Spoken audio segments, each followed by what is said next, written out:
Good afternoon, everyone. Again, thank you so much for your patience. I'm apologizing that we didn't get a chance to see each other today. However, I do have a lot for you to review and go over.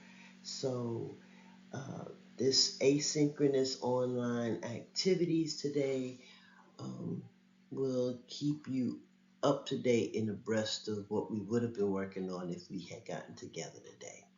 So we're going to start looking at supervision in terms of how we would utilize competency-based supervision, as well as looking at how we might implement and use various models. So what I'm giving you today really are pre-recorded lectures that I've done in the past, and it's going to be going over actually what I feel is still necessary besides having the competency based models to look at.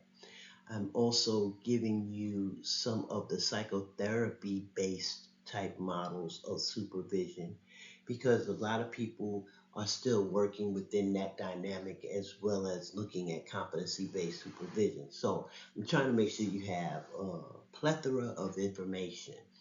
um, Videos are not long at all. You have one that's going to give you uh, five models of psychotherapy supervision, and then there's also going to be a critical events model of supervision. And that one, I'm gonna let you know, give you advance. Me being having some time, too much time on my hands at that point, made it more look like a cartoon. So I felt it might break the monotony because listening to my voice all the time can actually become troubling.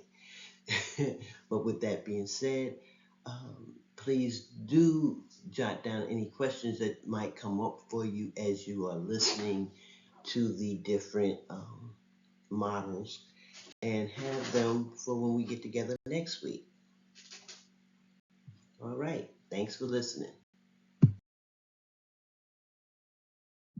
So this week, I'm jumping, first and foremost, I'm skipping chapter two. Chapter two is discussing basically the different associations that's relative with supervision in regards to ethical.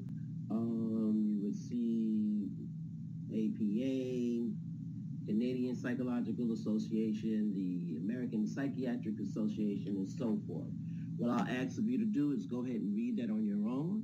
Pretty much it's talking about the bodies that represents ethic authorities and what supervisors would utilize in terms of therapy and in counseling.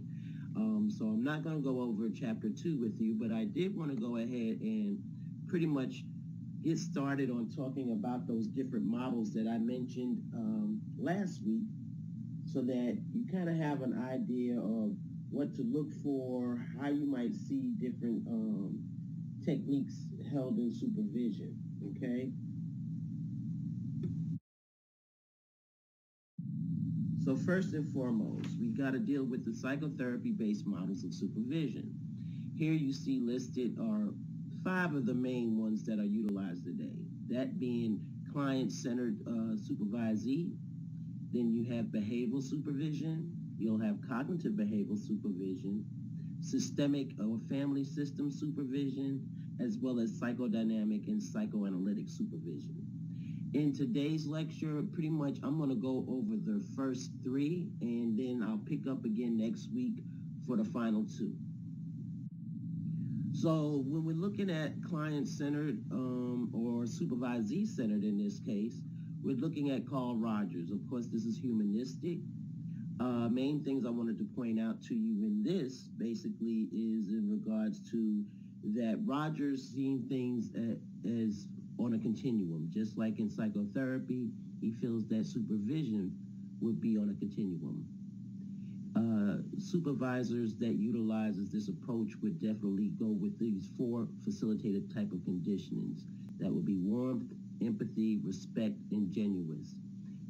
Of course, utilization of unconditional positive regard would also fall within this tenet under these four conditions. Here, the supervisor would try to combine teaching as well as counseling, although neither one would actually be relatively the same. However, it is still approached in the same context. I have to apologize. My Conora, Charlie, he hears my voice and he's wanting some attention, so I have to apologize in advance. I know you can probably hear him, so we're going to talk over him. But anyway, getting back to client and supervisee-centered type of supervision, we have one of the main facets to this type of approach basically would be trust in terms of that the supervisor is basically going to trust that you as a supervisee will have the ability to be able to work with people as well as the motivation to grow as a clinician. Supervisors in this approach are going to give you a little advice, if any. They'll utilize more reflection and reflective type of comments rather than ask a ton of questions. In this approach, the supervisor is going to work on your time frame, not their time frame. So if you feel that you're in need of additional supervision in a particular area or with a particular client, a supervisor utilizing this approach is going to sit back and allow you to kind of direct how this session will go. As that last statement say, this type of style is strictly non-directive. They do not believe in telling you what to do, but actually allowing yourself to grow and to be able to utilize the tenets that you've learned through your training. There are some setbacks to that. For example, when it's purely non-directive, sometimes the supervisor can miss some key points in which the therapist in training or the younger therapist would actually have some issues that might never be brought up because the questions was never asked or the supervisee was never assessed initially to find out exactly what their strong points are or what their weak points would be.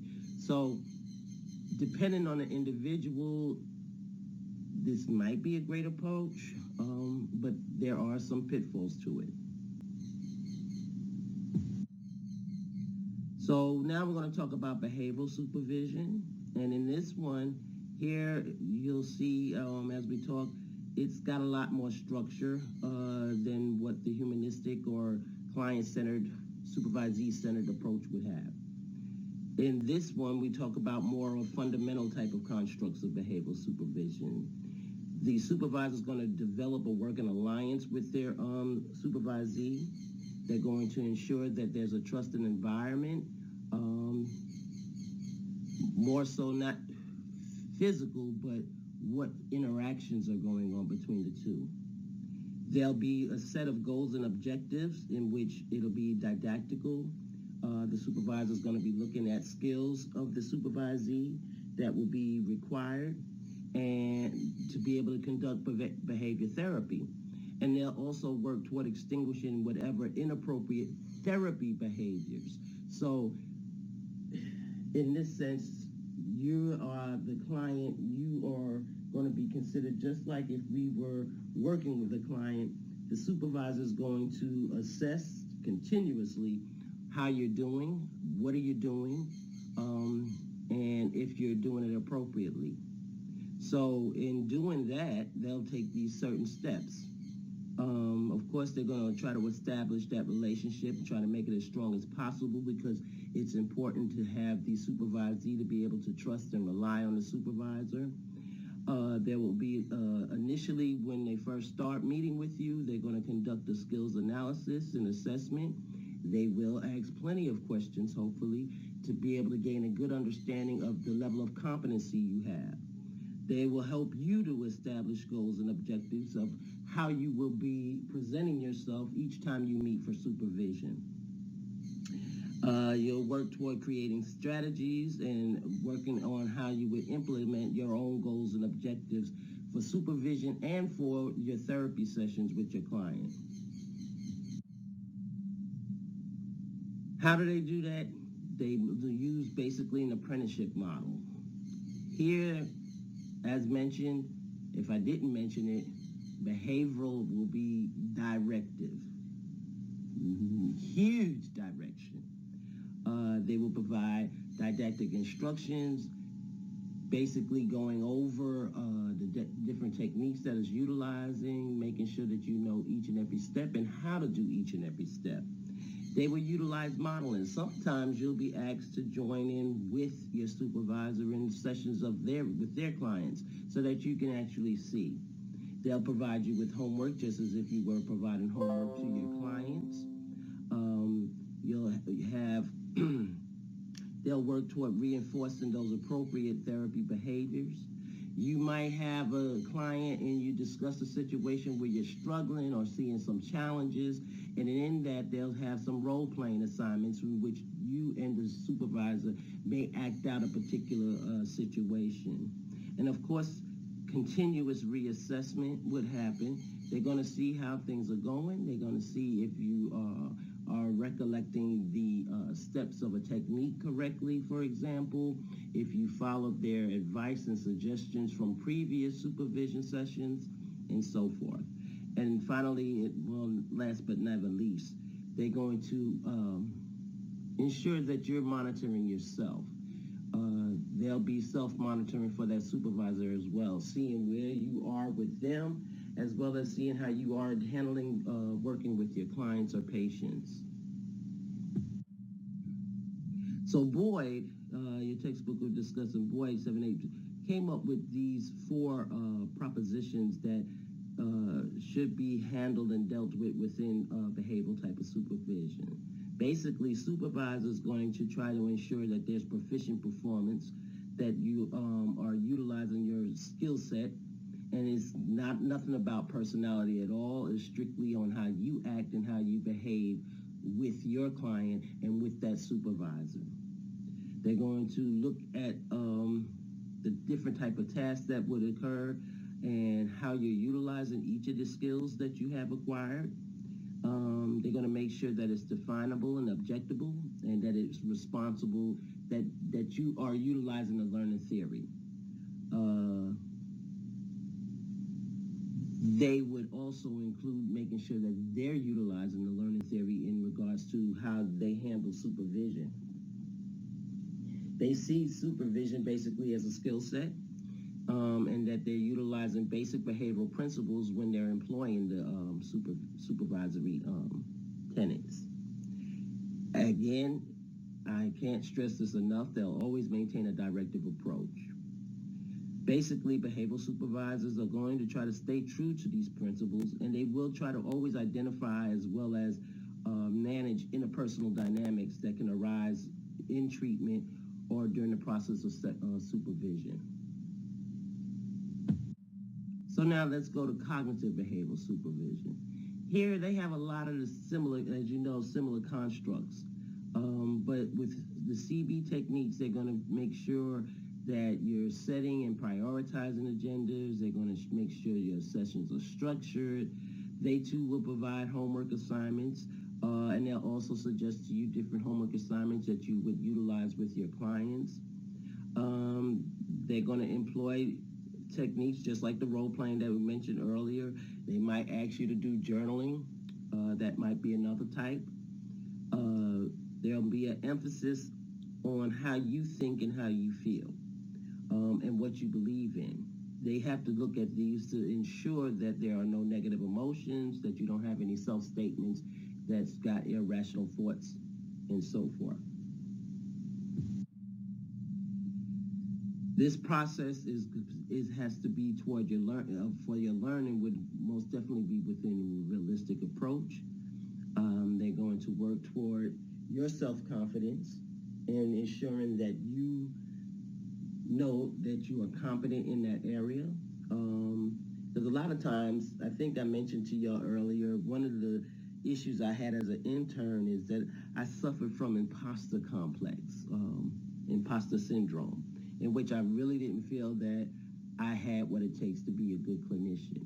Here, the supervisor would work toward those negative thoughts and ensure that, just like we would work with a client, ensure that you understand your belief systems and that you actually have more. How would they do that? They would have you demonstrate through discussions, through role plays, through providing those homework assignments, that you actually do have the tools of what it would take to be a good clinician. Additional tasks that they might have is paying attention. They got to make sure they're listening and understanding the type of statements that you're having, because most times if you're not listening well, then that supervisor can miss those flawed assumptions that we might have from time to time, that can interfere with your learning process.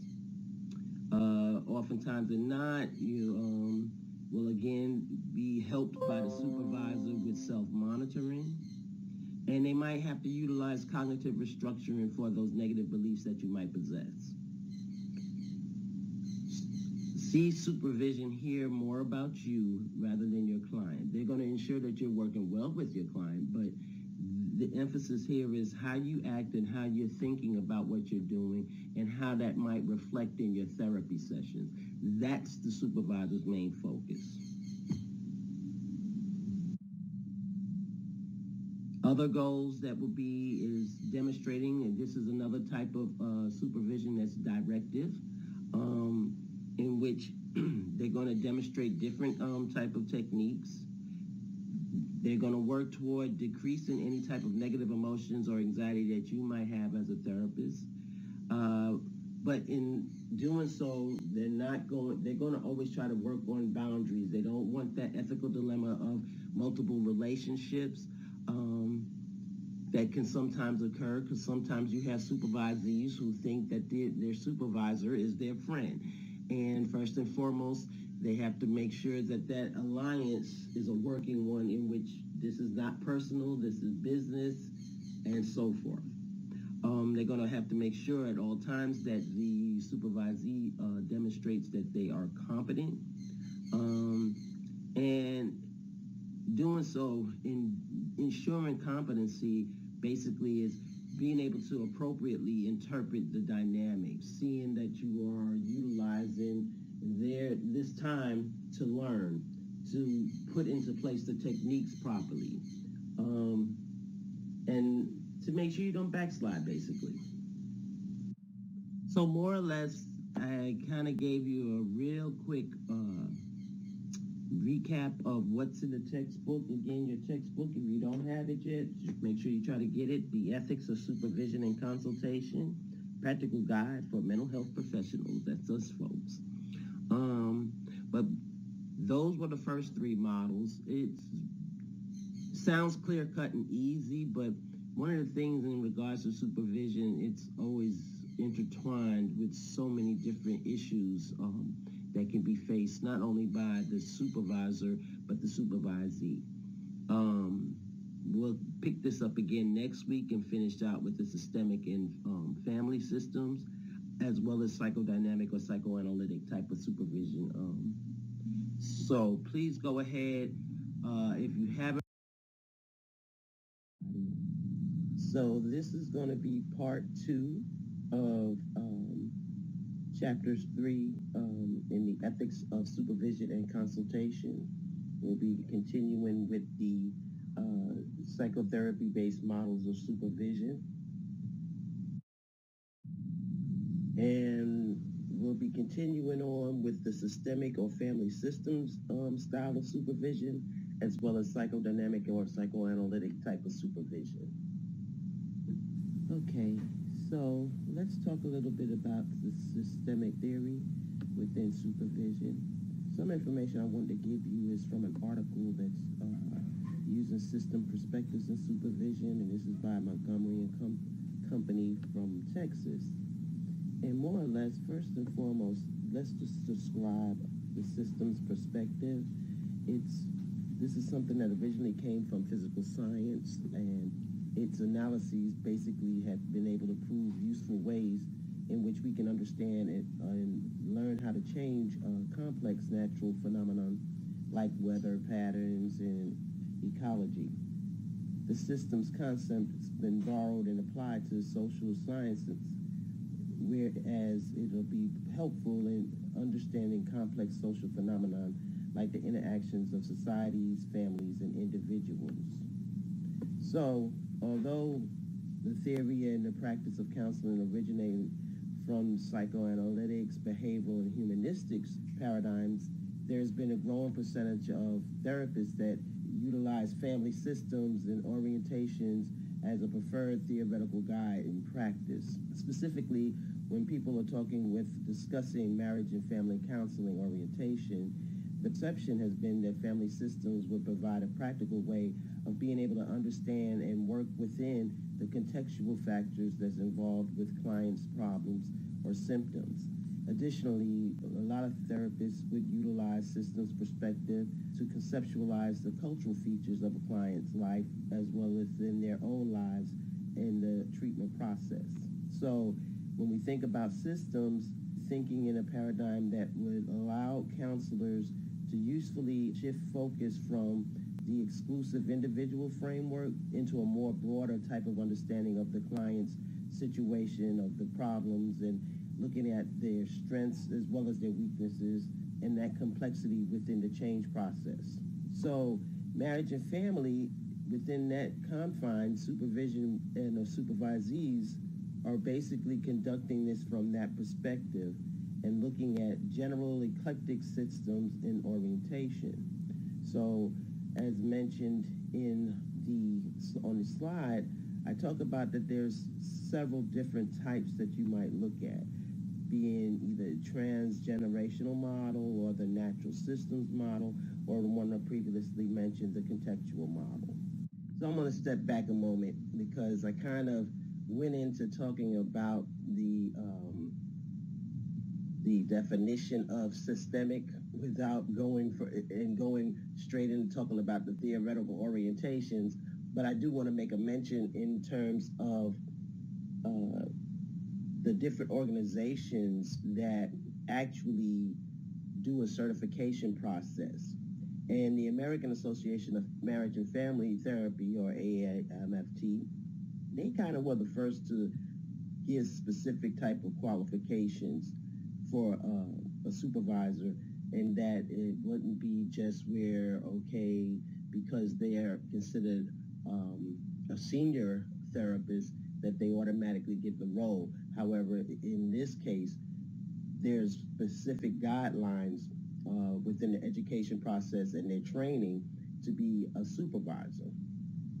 And within it, not only was it AAMFT, but also the American Association of Pastoral Counselors provide a certification for this specific distinction of members who wish to be considered clinical supervisors. So I wanted to stop and make sure that I mentioned that as well. So let me continue. In regards to the systemic theory, when we're talking about this particular approach in supervision, it's conceptualizing the case and it's creating ideas that's going to be effective for therapeutic change. This involves systems thinking, which will be on the part of the supervisor and the supervisee. Thus, the dialogue within a systems-oriented supervision session is more likely going to include one or more several key themes. Generally speaking,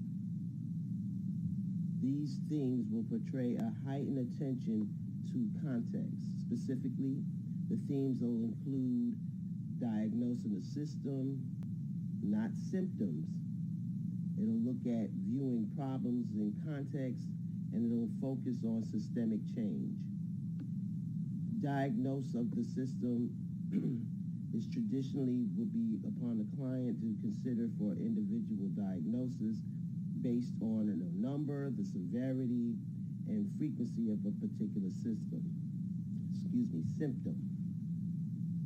From a systems perspective, however, it's not useful to really conceive of a problem as belonging to one individual, but actually attributing the dysfunction only to one area of the system, thus treating only that particular area of the system, creating a situation in which change would be difficult to institute and sustain.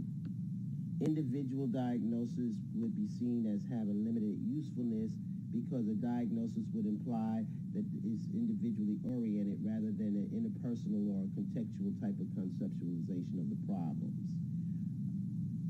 Basically, an individual diagnosis of psychological pathology would not be reflected within the systemic or interpersonal nature of problems. Within interpersonal conceptualization, the context, like example would be family history or dynamics and cultural related type of experiences, can be understood as a background against a particular problem that might represent a way to maintain family homeostasis or stability. Whereas in attributing the problem solely to a personality tendency has gone pretty much awry. A biochemical cause or a poor learning history, a systems-oriented supervisor will probably ask the supervisee questions about their client in terms of other potential contributing factors. Is like if we were talking about working with a child, for example, would the child's anxious systems or anxiety serve in terms of the goals of the family system? So remember, it's not going to be just looking at individual characteristics of the symptoms, but how it would impact the family as a whole. So there's many concepts and methods that are used by supervisors within those various orientations that's rooted in the systemic theories for treatment as well as supervision.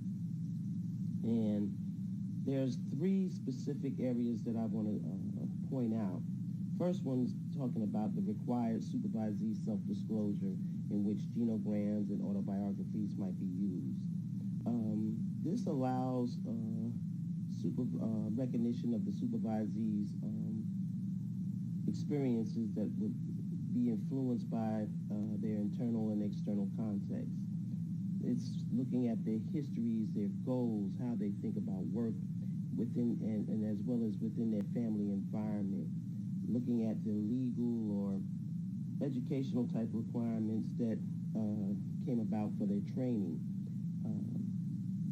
The supervisees' dynamics in their cultural backgrounds, of course, will more than likely influence their perceptions, their attitudes, their biases, as well as interactions with clients, and how they learn how to utilize each aspect in therapy and within their training. More times than not, supervisors' interventions are going to include self-examination as well as disclosure of their own situations, and it'll be used as a model, so to speak, to allow that younger therapist to be able to gain more experiences. It'll help also not only to help them with their clientele, but to improve their own mental health in that the system's dynamic and approach not only is utilized for treatment, but it's also utilized within supervision. So it's kind of making sure that the therapists stay healthy through the process as well. Okay, so what a supervisor will do is they'll have the supervisee complete their own family genogram to basically look at their family tree, and they'll go back and have them try to go back at least to 3 generations. This would include information about the family members and their relationships with the supervisee. These relational patterns would then be able to be seen across the different generations. It allows the supervisees to be able to discuss and write about their family within the autobiographies, which is another strategy that would allow for compiling and analyzing potential relevant historical information that would be relevant between the supervisee and their client. Some of the benefits for this would be able to provide experience for being able to complete a task so that the supervisee would, when they go to assign to their own clientele. Basically, it's being able to practice what you preach. Okay, there's great uses for this type of strategy and intervention. Supervisors' effectiveness would also be enhanced by the knowledge about their supervisee's background in several different dynamics. The information might help in being able to recognize ways the supervisor can help with the supervisee's client and families and how their interactions might be imposed or influenced by it. The supervisors would also be able to help utilize the agitograms or autobiographies as a teaching tool. It'll provide modeling, so to speak. Again, providing credibility for when the supervisee goes to work with the client in basically being able to explain the process better by having a full understanding, being more empathic to the process, as well as additional learning opportunities. So another type of intervention or method would be the strategic, okay? The strategic techniques was originally developed for use in treatment, but supervisors have found it as a useful tool as well. It allows for circumventing and for getting insight as well as awareness of the supervisee with their relationship to not only the supervisor, but to their clients. One thing to point out is that insight's not necessarily going to be considered a requirement for the technique, but it's effective in that it would be more effective, rather, when it's outside of the supervisee's level of awareness, when the supervisee doesn't even realize that things are happening, but how it influences. Okay. Additionally, one thing that will be looked at is how the supervisee's behavior may change, or once it changed in the direction that the supervisor is hoping for it to go. As the supervisee learns more, it's hopefully going into a positive effect because it's now impacting more on the client that they're working with. The next one is going to be live supervision. Here, this is the coup de grace of supervisors' techniques, in that it's associated with more of the structural, strategic type approaches. It usually will involve a team of psychotherapists or trainees that will be behind a window, and it's observations. These observations would allow for supervision and providing guidance in real time. Here, the supervisee can be a little bit more daring, so to speak, in therapy, in that they can take hold to the different strategies and techniques and experiment a little bit to ensure that they are providing and giving it in a correct manner, and thus the supervisor would be able to critique and allow the supervisee to know if they're doing it correctly or incorrectly, and how it might apply to their own personal dynamic when they are providing these different interventions.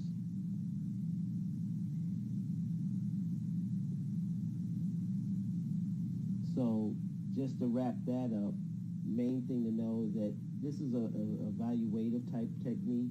It allows for the supervisor to implement suggestions, because during the process, the supervisor may actually cut in during the therapy session. I know that I recall doing a similar technique with a supervisee, in that not that I was behind a mirror, but actually we were able to get the client to give permission for me to sit in. I had a very green therapist, and they really weren't feeling comfortable, so it was more that I co-facilitated, but I allowed the supervisee to take the lead. And here they were able to go ahead and attempt to do the different type of interventions involved. And if I saw that they were skating a little bit or leaning toward the incorrect way, then I can interject at that moment the proper way to do the technique and allow the modeling to occur so that the supervisee can see it on hand. So the live type of supervision is a great benefit because they can actually get to see it in action. So those are three.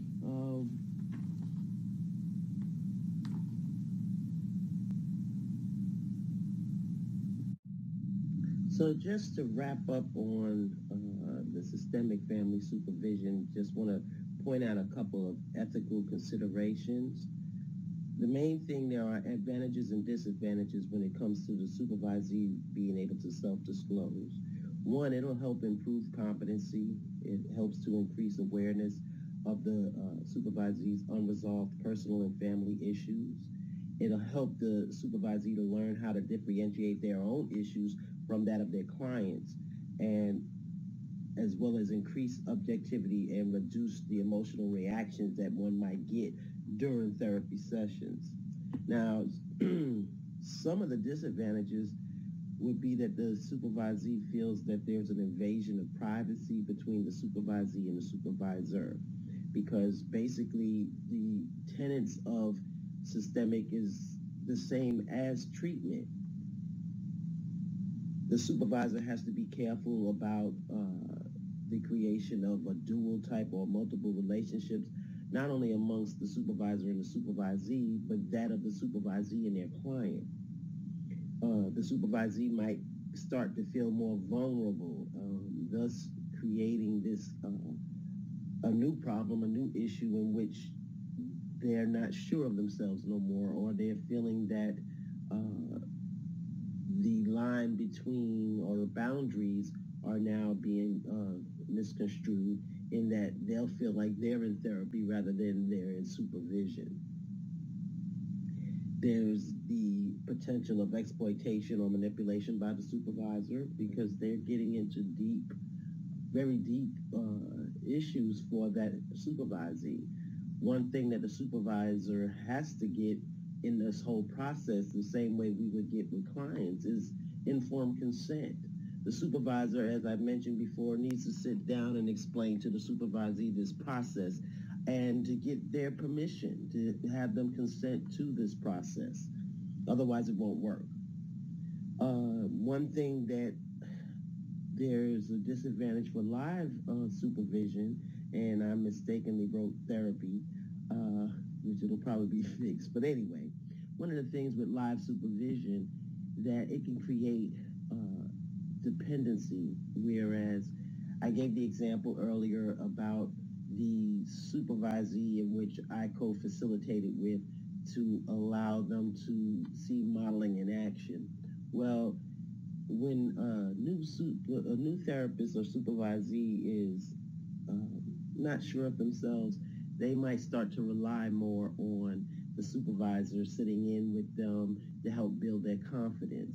One of the things that we would have to do then is to get the bird to fly, so to speak, the baby bird to fly on their own, and to ensure them that they know the techniques, but that they have to start practicing it on their own. So that's some of the setbacks of those.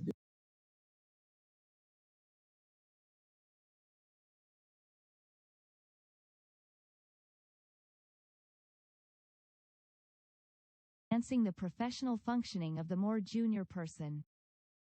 The guidelines for clinical supervision in health service psychology are built on several assumptions, specifically that supervision requires formal education and training, prioritizes the area of the client, patient, and the protection of the public, focuses on the acquisition of competence by and the professional development of the supervisee, requires supervisor competence in the foundational and functional competency domains being supervised, is anchored in the current evidence base related to supervision and the competencies being supervised, occurs within a respectful and collaborative supervisory relationship that includes facilitative and evaluative component, and is established, maintained, and repaired as necessary. That entails responsibilities. On the part of the supervisor and supervisee intentionally infuse and integrates dimensions of diversity in all aspects of professional practice and is influenced by both professional and personal factors, including values, attitudes, beliefs, and interpersonal biases. Additionally, it is conducted in adherence to ethical and legal standards, uses a developmental and strength-based approach, requires reflective practice and self-assessment by the supervisor and supervisee, incorporates bidirectional feedback between the supervisor and supervisee, includes evaluation of the acquisition of expected competencies by the supervisee, serves as a gatekeeping function for the profession, and is distinct from consultation, personal psychotherapy, and mentoring. The importance of supervision can be attested to by the increase in state laws and regulations that certify supervisors and the required multiple supervisory practica and internships that graduate students in all professional programs must complete. Individual differences and contextual factors. Supervisee skill development involves cultural sensitivity in professional practice. Diversity or multicultural competence is defined as incorporation of self-awareness by both supervisor and supervisee and is an interactive encompassing process of the client or family, supervisee therapist, and supervisor, using all of their multiple diversity identities. It entails awareness, knowledge, and appreciation of the intersection among the clients, supervisee therapists, and supervisors' assumptions, values, biases, expectations, and worldviews, integration and practice of appropriate, relevant and sensitive assessment and intervention strategies and skills and consideration of the larger milieus of history, society, and socio-political variables. Page 125. The guidelines for the supervision of students outline the health service psychology education and training programs. The goal was to capture optimal performance expectations for psychologists who supervise. It is on the premise that supervisors A. strive to achieve competence in providing supervision and B. employ a competency-based, meta-theoretical approach to the supervision process. Developing the guidelines on supervision was a resource to inform education and training regarding implementing competency-based supervision.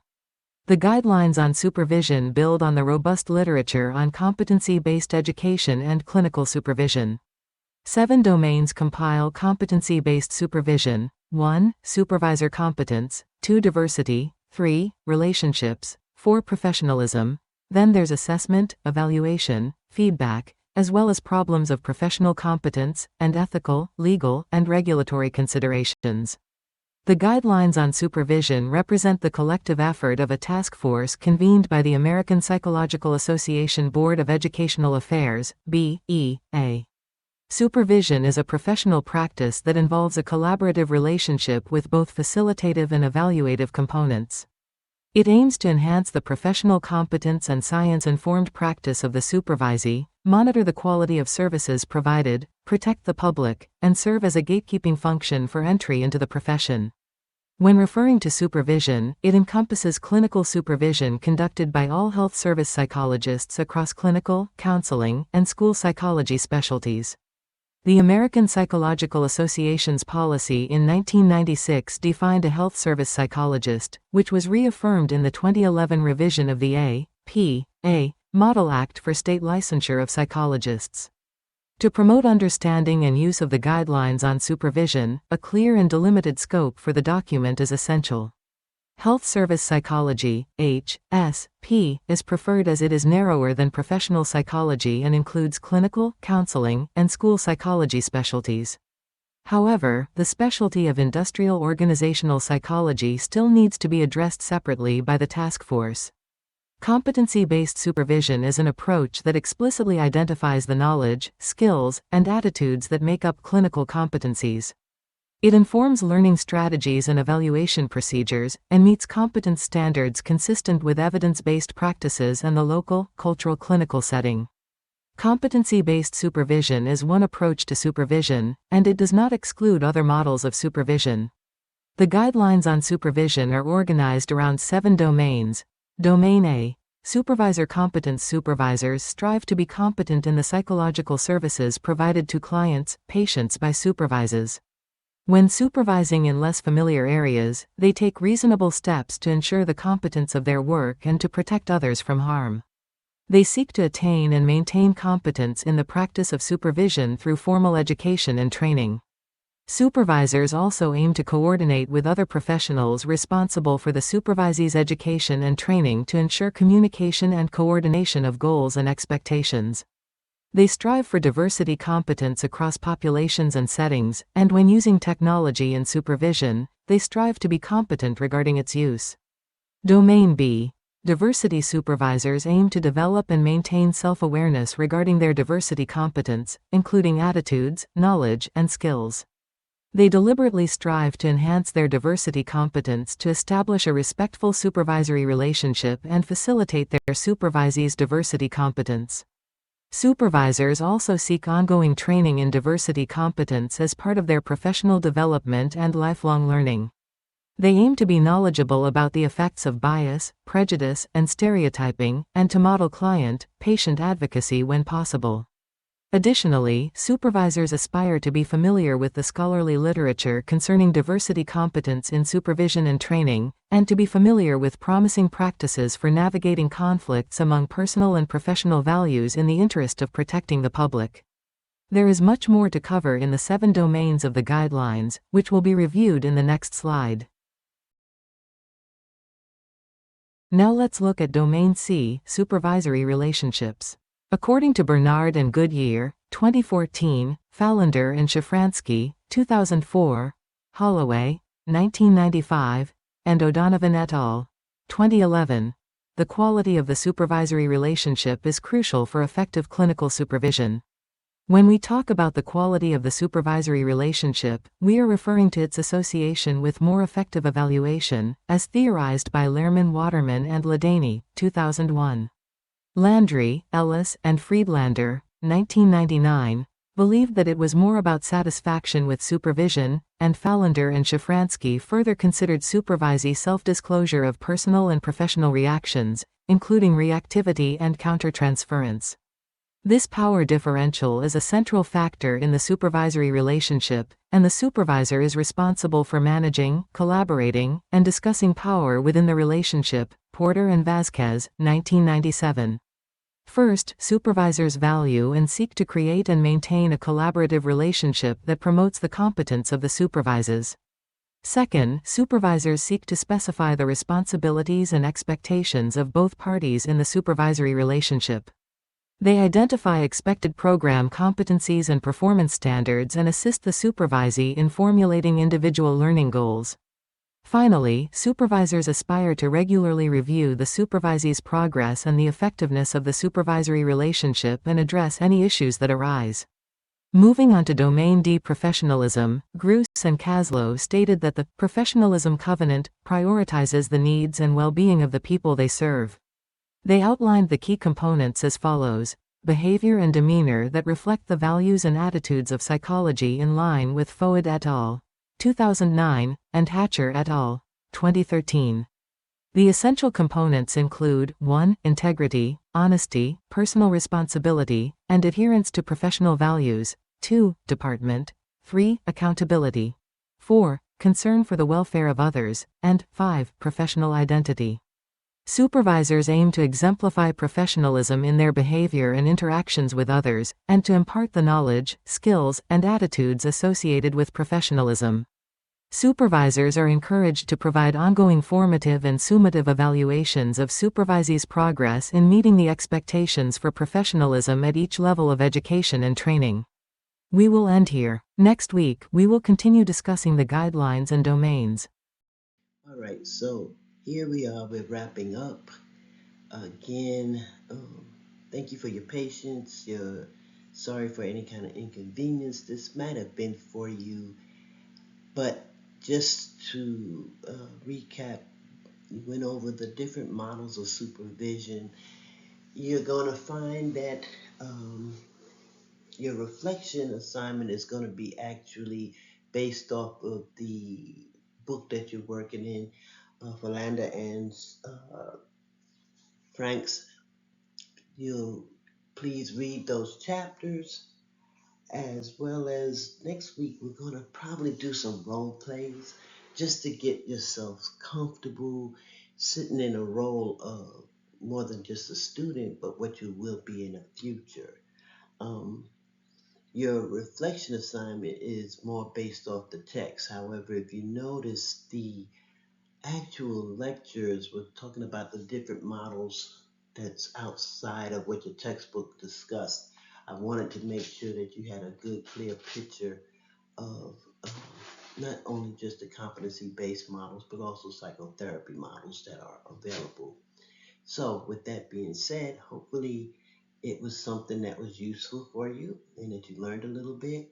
And we will pick up more on talking about supervision next week. If you have any questions, any concerns, please feel free to contact me via the inbox.